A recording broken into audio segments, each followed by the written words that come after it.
வரைக்கும் செய்து கொண்டிருக்கிற தலைவர்கள் இனி செய்யறன்னு சொல்ற தலைவர்களை விட விஜய் அப்படி என்ன வந்து செஞ்சிட்டு போறாரு? இதுவரைக்கும் செய்த தலைவர்களினுடைய கொள்கைகள், அவர்கள் சொல்ற மேடையில் சொல்ற விஷயங்களுக்கும் நடைமுறையில் அவங்க செய்ததுக்கும் ஏதாவது சம்பந்தம் இருக்கா? மாதேஷ் பிரதர், நம்ம உங்க வீடுகள் வருமா தெரியல, காலையில இடியாப்ப வண்டி ஒன்று போகும், ஆசையா வாங்கலாம், வெளில வந்தா வண்டி போயிடும், சத்தம் மட்டும் தான் இருக்கும்.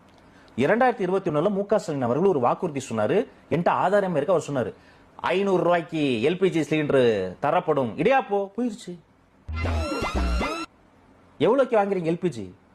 75 ரூபாய்க்கு பெட்ரோல் தரப்படும், இடியாப்போ போயிருச்சு. பெட்ரோல் ஏறலீங்க, கேட்டேன், வயிறு எரியுதுங்க.